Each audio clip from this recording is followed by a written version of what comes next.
Guys, what's going on? Chris Barner here, Power Training TV. I got a numerous amount of questions about conditioning for MMA athletes. Let me first start off by saying that I'm no expert. I never trained Anderson Silva or any of these guys. I've worked with one amateur before, but given my knowledge of talking with other coaches and my background of power training and exercise physiology, I'd love to try to take a stab at it and help you guys out.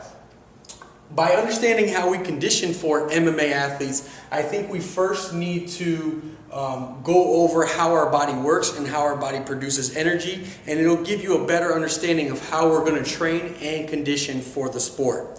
So let me say, like I always say with all my athletes, I'm assuming and I'm holding you accountable that you are fighting and you are perfecting your craft, whether it be Brazilian Jiu-Jitsu, striking, wrestling, whatever it is, you're practicing that outside of your training. This doesn't cover it all. So let's go over it real quick and how our body works.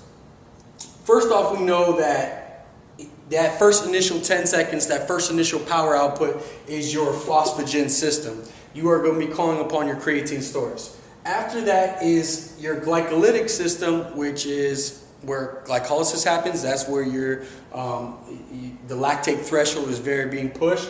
And then after that is going to be your oxidative system, where the oxygen consumption is huge.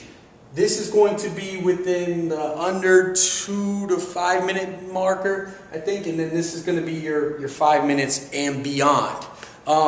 So let's go over how we're going to train.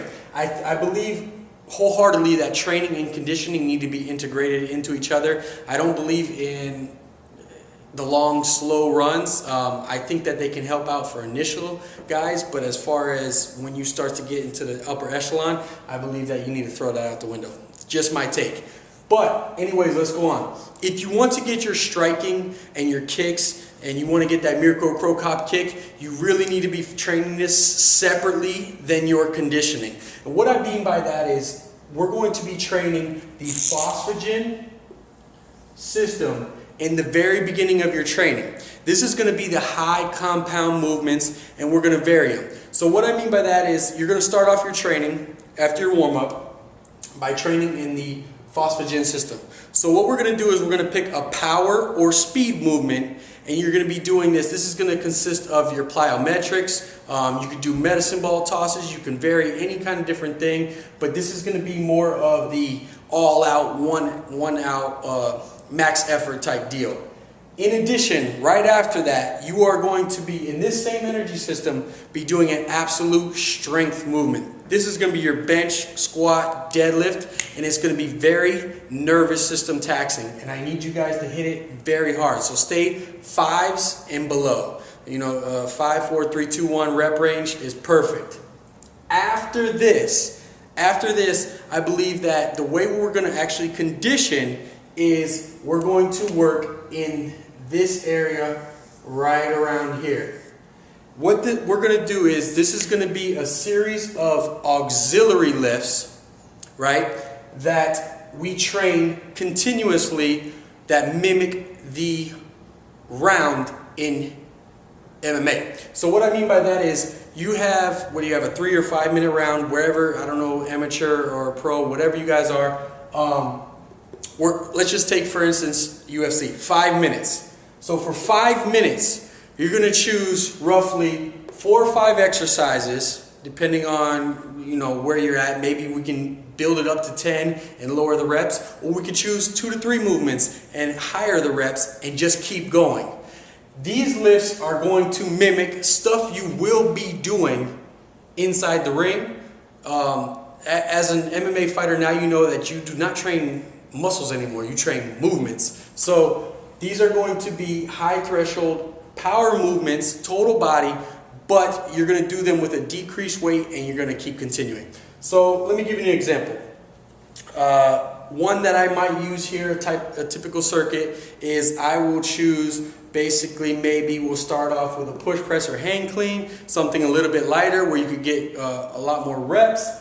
You're going to be doing maybe a medicine ball slam, maybe a prison squat jump, switch lunges, push-ups, anything of that nature. I like to go basically like this, a lower body, core integrated, upper body, core integrated, and then maybe a lower body, core integrated, upper body, core integrated. But basically these are training total body, as you guys know.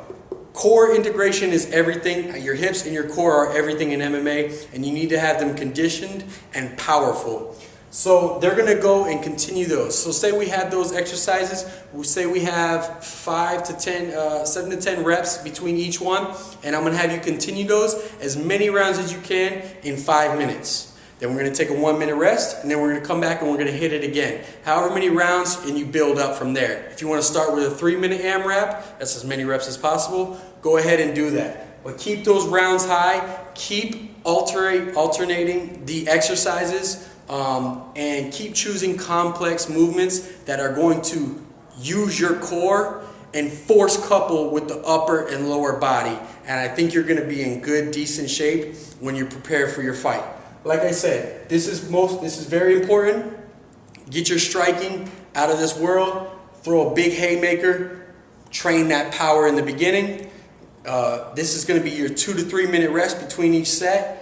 Very powerful. Then from there, you're going to train similar movements, dropping the weight, and you're going to be doing a lot of body weight here, a lot of medicine ball, climbing ropes, all kinds of different things.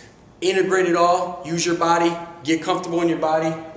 5-minute rounds, as many rounds as you can in those 5 minutes. Keep tearing it up. Try it out, guys. I hope it helps for you. I'm Chris Barner with Power Training TV.